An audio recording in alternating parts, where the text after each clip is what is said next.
Well, hello, writers. Welcome to episode number 117 of How Do You Write? I'm Rachael Herron, and I'm so glad that you're here today. Oh my God, you guys. We are talking today to Barbara Samuel, also known as Barbara O'Neill, and I freak out a little bit. Seriously, I started reading her years ago. I love her books. I love her writing. She is who I kind of wanted to write like. It's one of those writers, the writers who it's hard to admit out loud that you would just like to steal their voice. And especially if she listens to this now, she knows that, but I'm sure she's had those feelings about other writers. But I have those people whose voices just really, really resonate with mine. And I have been her biggest fan. I always tried to meet her at conferences and conventions, never quite managed to. And then through friends of friends, she started reading my Patreon essays. And y'all, she sent me a letter saying that she liked my Patreon essays. And I proceeded to flail all over the ground. And then I asked her to be on the podcast because I do not miss an opportunity like that. So we had a wonderful talk. She is exactly as awesome as I thought she would be. And I think you will really enjoy what she has to say about writing and inspiration. So stick around for that. In the meantime, just an update. I released that first of the year, How Much I Made podcast earlier this week. I'm kind of back-to-backing them a little bit. And it's gotten a huge response, a great response. People are saying that they are very grateful to see real numbers. That Authors Guild report came out this week, which basically says that if you're a writer, you should just go live in a cave and try to keep your fire burning, because it's all the money you're ever going to make are those 3 rocks that are slid to you by the crows that live outside. But for some reason, and I think that if you're listening to this, you might understand, whenever I hear those statistics that say authors are doomed, whenever I hear those reports that say no one makes any money, for some reason, I like it. It's like this nudge in my side, this poke in my ribs that says, oh yeah, you say I can't do it? Well, then watch me. I'm not like that in real life. The only time I deliberately break the law often is when I jaywalk, which, you know what, as of that accident a couple weeks ago, maybe I won't do so much anymore. But otherwise, when somebody tells me there's a rule, I'm a rule follower. I'll follow the rule. But not when it comes to writing. If you tell me I can't write something, I want to write it. If you tell me I can't make money, I'm going to make money doing it. And I've noticed that writers are often like this. We do not quit. We don't give up. We push. We keep fighting, even if that means keeping a day job way longer than you want to, which is something I did. Even if it means getting that part-time job, which is something I am going to do if I ever have to. I just know it's always on my radar. These are things that we have to do, but we don't stop writing. We don't stop putting out books. We don't stop putting our heart on the page. And so the response to that has been wonderful. So thank you if you listened or watched or commented. That was wonderful. And what's going on in my writing life is I'm just trying to get that damn last romance out. It seems like every time I open up something to do, because I'm self-publishing this one, it seems like every time I try to do something to get it published, by doing that, I find there's 5 more steps, and each of those steps have 20 things that need to be done, because this is the 3rd in a series. I am rebranding the whole series, getting new covers for all of them, which means redoing the interiors of books 1 and 2, redoing their covers, uploading them at all the places, putting the new one up on BookFunnel for my reviewers. It's just one of those things that I thought this morning when I woke up, oh, I'll just pop it up, put it up for sale today because the copy edits are finally done. And no, that's not going to happen. And that's just the way it is. And I get to take a deep breath and accept it and own it. But today, I'm just so grateful that that is my problem. I'm having a real good time taking some time and thinking about things in the mornings. Things like that, slowdowns in production, are bothering me less and less the more I think about what is really important. And what is important to me right now is connecting with friends and family, and doing my yoga and meditating and Oh, speaking of meditating, I'm just going to announce it right here. I'm taking next week off. Just decided, because there's no way I'm going to get a podcast up before then. I am going to, well, let me look at the calendar, because Rachel says she wants to get a podcast up. Oh, I might get a podcast up. If you don't get a podcast up next week, then it'll be up the week after that. I am going to be away at Spirit Rock Meditation Center, which is north of the Bay Area. And I'm going to be spending 6 days in Vipassana retreat, which I think I've mentioned on here before. 6 days of no talking, meditating for 13 hours a day. I thought it was like 7, but it's actually 13. And it's going to be terrifying. No reading, no writing, no cell phones, no computers, absolutely cut off for those 6 days. And because I'm terrified, I'm really looking forward to it. So I can't wait to tell you how it went. So I don't know, I feel kind of lighter in my bones, but more grounded at the same time. Oh my God, I sound like a hippie. So I am a hippie. Let's just face it. Let's move on to thanking new patrons, because that's exciting. Alex Wolfson edited their pledge up. So thank you so much, Alex. And actually, there's a connection to Alex through my wife, who knows his comic work. So that's super cool. Thank you, Alex. And new patron Shelly Sperry, thank you. Robert E. Stutz, thank you so much. Sarah Mackey, dear Sarah Mackey, a NaNoWriMo person. Sarah Schley and Jill Chase, thanks you all. Thanks to all of you, past, present, and future patrons, as I like to say, because you may have to dip out if your finances change, and you may become a patron in the future. And I thank all of you from the bottom of my heart for allowing me to write those essays, which I love to write so much. So thank you. And yeah, I don't have anything to tell you about coming up, because I'm just going to go be quiet for 6 days. My wife keeps laughing every time I say that. She doesn't think I could do it. I don't know if I could do it. But anyway, on to the interview with the amazing Barbara Samuel. You're going to love it. Enjoy. Please, between now and the time I hear from you, do some writing. Let me know how it goes. I want to know. Okay? Keep me posted. Talk to you soon.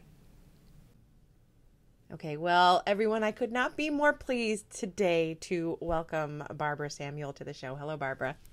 Hello, I'm so glad to be here. I literally have like pitter patter heart. I just called in. Listeners, I'll explain that in a minute, but first a quick introduction. Barbara Samuel also writes as Barbara O'Neill, is the best-selling author of more than 40 books. In 2012, she was inducted into the Romance Writers of America Hall of Fame, and she has won 7 RITA awards. Her books have been published in more than a dozen countries. One of her women's fiction titles, The Lost Recipe for Happiness, written as Barbara O'Neill, went back to print 8 times. That's how I found you, by the way. And her book, How to Bake a Perfect Life, was a Target Club pick in 2011. Whether set in the turbulent past or the even more challenging present, Barbara's books feature strong women, families, dogs, food, and adventure, whether on the road or toward the heart. And I've shared this with Barbara a little bit. We have friends in common, and we've been a lot of friends. Quite a lot of them, and we've been at the same conferences. And I'm always like, "Where's Barbara Samuel, Barbara O'Neill? I really want to meet her." And everyone, I would come like, "Oh, she just left." Our friend Barbara Freethy automatically tells me now, "She just left. You just missed her," because I have worshipped your books ever since I found The Lost Recipe for Happiness. I am so honored because I love your writing too. I just love your writing. I think your essays are absolutely genius. I really do. Thank you. They're the thing I love to write the most. You're really good at them. Thank you. Well, you're so good at writing books, lady. Thanks. Books. I thought that I'd read them all, but then when I realized there were 40, I'm like, I don't think I've read all 40. But I will. Yeah, it's a lot of books. It really does. It adds up over time. Well, most of all, this podcast is about process, because I'm a process junkie. So Can you tell us a little bit about how your process works? When, where, how much, how often, or what you need to do? You might want to tell us a little bit about your girls in the basement. The girls in the basement. I actually stole that completely from Stephen King, who has the boys in the basement on writing. That's where I took that from.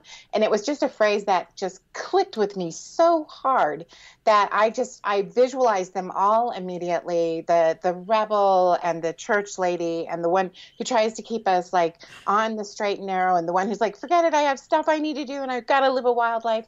All of those people work together to bring the books to fruition. But I also think that the big thing for me is that like I also have to take care of them as if they're a bunch of, my friends or my relatives, and I can't just beat them to death. Like you can't just write book after book after book and expect them to be able to give you anything. So that was really where I started writing about the girls in the basement a lot, was because we need to nourish them and take care of them. And in the current world where, the need to be so present on social media and the need to be, marketing all the time, and you really are expected to do that no matter where on the spectrum you're publishing. Yeah. And then to write more and write more, it's really hard. And writers are kind of delicate, I think. I think all artists are very delicate creatures. And so we have to take care of ourselves. And so that's really one of my big causes, is to keep that in mind and to help other people keep that in mind. But for me, I think the process isn't always as smooth as I would like that to make it sound. You know what I mean? I wish I were a writer who was balanced and even, and I set out and I wrote 5 pages a day. I have a friend who said, if we just write 5 pages a day, day in, day out, that would be great, I know. But it never happens that way. I always spend 6 weeks at the end of the book, completely buried in the work, completely not talking to anyone in the world. And it's exhausting, but it seems to be the only way it gets done. So that's your process then. That is my process. It is so hard to be nice to those girls. And it is so hard, especially in today's writing climate, not to beat ourselves up and go crazy and try to write 43 books a year, like the rest of the world seems to be doing. But so you've been around before social media was as important. How has that change felt? Like, it's got to be kind of like, hey, I was tricked. I would feel tricked. I feel as tricked as I did when I found out that you were actually supposed to like go out and talk to people. Like that was part of the job. I remember thinking, no one said I was going to have to speak in public. It took me years to learn how to do it. And I actually really enjoy it now. And I love the connection that you get in that group. But, and I think social media can be like that too. But a lot of times it just feels like a lot of mean girls talking and yelling and trying to get attention. And it is not a comfortable environment.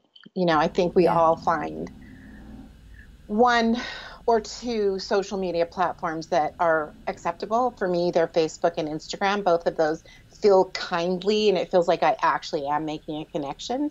But it is a reality. You have to do it. So you have to.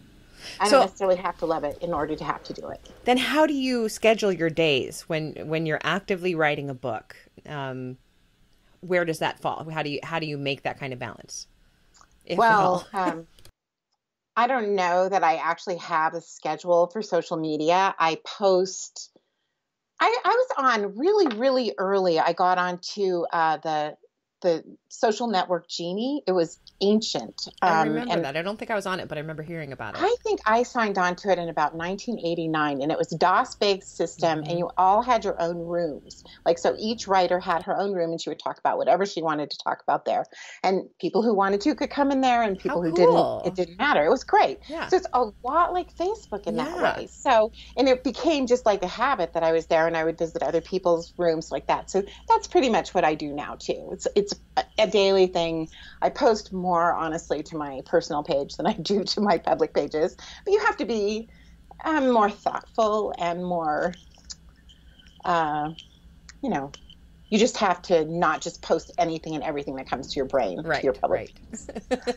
And Instagram is fun because I did have someone who tried to help me brand my Instagram recently, and I just really was very uncomfortable with it and very unhappy. And I wanted to go back to posting pictures of my dogs and my garden and my granddaughter. I love your pictures. Thank you. And it just makes me feel happy because when I'm on Instagram, that's what I'm doing. I'm looking for the people's pages that make me feel good. Mm-hmm. so it can be restful. So then it isn't something that's taken away. It's something that's giving something to me. So, So did you stop doing the branding then? You just said I did. ixnay? I mean, I know that I should do that. If I were a good Instagrammer, I would do that, but it's just not me. And it wasn't me to post pictures that were not mine. I am the same way. If you look at my Instagram right now, it's almost 100% dogs or cats. That's just what's on there. Well, I mean, like, what else is there really? I don't care about anything else. I know. Well, I started following a bunch of sketchers. I'm like a very amateur sketcher. So I follow sketchers and artists and people who have a million house plants. So that feels really good when I'm going through there. So, I mean, it is something we can use to feed ourselves, but we have to do that consciously. Yeah. Yeah. So now when you're writing, when and where do you write? Are you at home or do you go out? Are you a binge writer? I can write elsewhere, but I really like to write at home. It feels like that's where I sit down at my desk. That's the trigger that says, now we're going to be serious and we're going to write. I've been on the road a lot, so I've been writing a lot on my laptop, and it is possible, and I can find some joy in that, but really I like writing at home. And I like writing really regular hours too. I like to, walk the dogs, come home, sit down, start writing. And just write until that session is done. Yeah. Oh, that's fabulous. I'm trying not to fangirl. I'm talking to Barbara Samuel, people. Okay. What is your biggest challenge when it comes to writing? Oh, wow. There are a lot of them. Really, it's a matter of keeping an eye on what kind of books I'm writing. Like readers want certain things from you, and I can be all over the place. I mean, I've written under 4 different names, and I write all different kinds of things. I like to read all different kinds of things. So staying within a sort of at least a loose kind of idea of what readers want from me is the big challenge. I think I'm better at it than I used to be. I struggle with that. I struggle with that myself. Writing, I think I'm writing 5 genres right now, and I don't want to stop writing it. Well, I kind of want to let romance. I want to let romance go for a while. I need to let that sit. But everything else I want to keep writing. So what is your biggest joy when it comes to writing? Oh, I think it's the same thing as everyone who writes. It's that moment when the characters get up and breathe. Anne Stewart said that once upon a time. And I was that's exactly it. It's like that Frankenstein moment when that takes its first breath and you think, there it is. That's the moment. Or that day when you don't see something coming and the book tells you what's happening and you just realize it's brilliant and you have no idea where that came from. That's a really big thrill. I love that. It's such a big thrill. And then you can tell your best writer girlfriends about that moment, but no one else understands and they won't ever know because they'll read the book and think, oh, she plotted it this way. No, we didn't plot it that way. It came out of nowhere. And it was exactly what the book wanted. Yeah. I think that's my favorite part too. Can you share a craft tip of any sort with us? I think craft is so particular, but the big thing that I would say is reading is so central to writing. Like Ray Bradbury said that we should read a poem, an essay, and a short story every single day. That's how serious he was about writing. About reading. And I think that that's where we grow and that's where we begin to understand our own voice and how we start to even understand that we're making a change. Mm-hmm. Reading is what feeds writing. So that's my craft tip, is read a lot. Have you ever run into those writers? I get these writers sometimes in my classes who are like, well, I don't like reading. I don't have time to read. I'm just like, what? Why are you even writing that? I don't know. I don't know. I honestly don't understand that. Yeah, I don't either. It's like taking everybody else's drinking water, and my analogy's falling apart, but it's just not fair. You can't do that. You won't be a good writer. You won't. I agree. Be a sustainable writer. What is the thing in writing that you are most excited to talk or to think about? Like when you get together with writing friends, what do you go back to? What do you always end up talking about? What's your passion? I think my passion is the characters and the character arc. I really like writing women's journeys. And so it tends to be about that, like what women have to learn.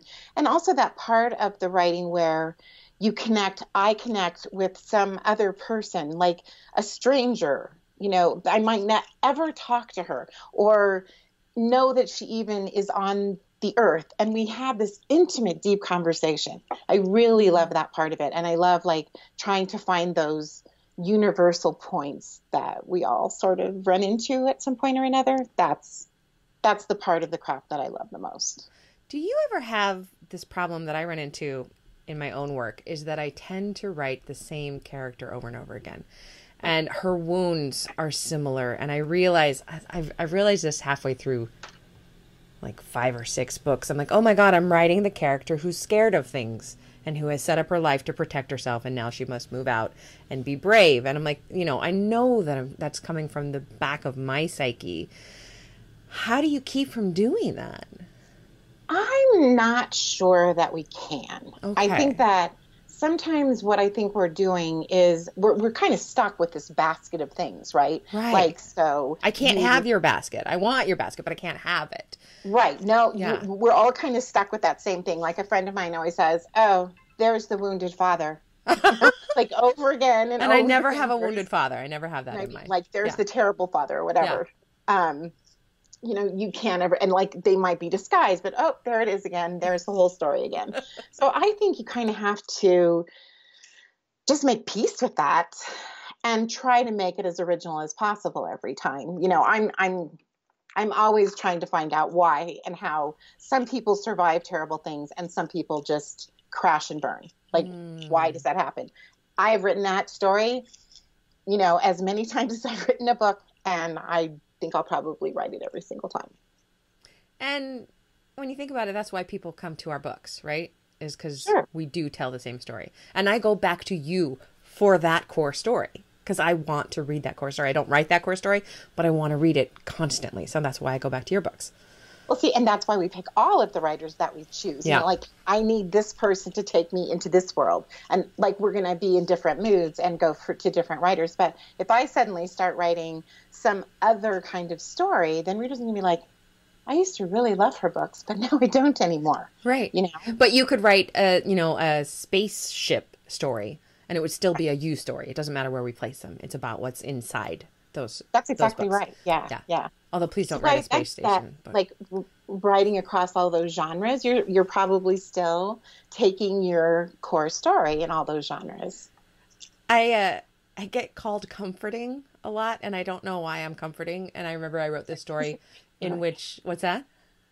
I think comforting is a great word. It is a wonderful word. And I wrote this book, Splinters of Light. It is a really dark book, and the main character is not going to make it. She doesn't die in the book, but she's not going to make it. None of us are going to make it. But I remember people saying that was comforting. I'm like, oh God, I cannot get away from this. So I might as well embrace it. So right. I was just having a conversation with somebody about this idea of like the way that we write, and sometimes we idolize writers they give us something, but we're really not very much like them. Like this writer was saying that she really wanted to be more lyrical, but her New Year's resolution was to go ahead and write the stories that she writes. And she's a very straightforward person. She even looks very straightforward. She's got crisp lines. She has a crisp haircut, everything about her. And she's very popular. So the thing is, when she said that, I'm like, now that is a real power move. Like to stop going, I'd love to be like that, and realizing this is where I am. That is total power. Yeah. I have realized just this year that I like to wear black dresses and boots, and that's that. And I don't think it's necessarily attractive or everything that it needed to be, but it's what I feel great in. And I don't know, maybe this is like a stepping firmly into middle-age thing, but that's my power move is you know who you are and how you feel best, and you do it. Absolutely. Yeah. Yeah. What is the best book you've read recently, and why did you love it? I have actually read so many good books lately. It's really hard to narrow them down. One of my favorite books last year was a book called, I want to get her name right. It was a book called Erotic Stories for Punjabi Widows, which sounds like it's going to be this crazy story. And it's really about a group of women in Southall in London. And her name is, I can't read it with this, Bali Kaur. I'm sorry. I can't read it. You know what? I'll find it and I'll put it in the show notes. Bali Kaur Jaswal. That's her name. And it's just a group of women who are telling each other stories and getting each other through things. And I really just loved that story so much. It was one of my favorites. And the other one was Matchmaking for Beginners, which was Maddie Dawson, which is really the most chick-lit-y thing I've read in years. And I absolutely loved it. Oh, and I think good. she's writing some more, like a follow-up to it. So that's kind of fun to think about. My true serious pleasure reading is straight up chick lit. In the old fashioned way, and I like that we're seeing this resurgence of it. I love that too. Yeah. I mean, it's escape reading for me. And sometimes that's just what you want. You don't want to think about hard things. Another book that I read was The Great Believers by Rebecca Makkai, which is about the AIDS crisis in Chicago, which is not light reading. It was a great book, but like if you're in a crisis mode, that's not the book that you're going to choose. Yeah. You want something like matchmaking. I like to go back and forth, and right now I'm reading They're There by Tommy Orange, which is about the Native American experience inside Oakland, my town, and it is so wonderful. And I am exhausted at the end of every chapter. I'm just, but it's so good. It's Pulitzer worthy, really, the way he's weaving these stories together. But I need a palate cleanser after that. Right. That one's actually on my list. I have it on my Kindle, so I'm looking forward to reading it. And it's just heavy. That's all. Just as you would expect it to be. Sure, It's serious stuff. But I thank you for those books. What would you like to tell us about right now? Can you tell us about your latest book? Where will listeners find you? I would like to talk about a little bit about the book that I had out this year, which is The Art of Inheriting Secrets, which was a tiny bit of a departure for me in that it's not set in the West or in Colorado at all. It's set in England, in a little village in England, because a woman inherits a manor house and a title from her mother when she dies and had no idea that this mother had all these things or any of it. And it was so much fun. I started it right after the last elections in 2016, and I wanted to be away from everything and all of the drama. Yes. And it was really, really fun to write, and I just love these characters so much. That is actually on my Kindle, and I just decided it's going to be my palate cleanser for There There. It's a good palate cleanser. Total fantasy. Guess what? You are now a countess.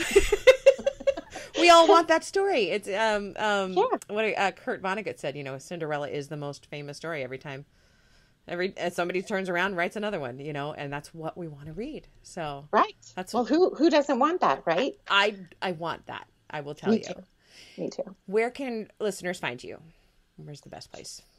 Find me on social media. You can find me at Barbara Samuel O'Neill, Facebook/Barbara Samuel O'Neill. That's the place that I'm most active, or Barbara O'Neill Author on Instagram. Perfect. It has been such a treat. Don't go away. I'll say a private goodbye to you, but it's been such a delight to talk to you on the show. Thank you so much for meeting me and for doing this. It has been a delight, Rachel. Thank you so much. Okay. Happy writing to you. Thanks.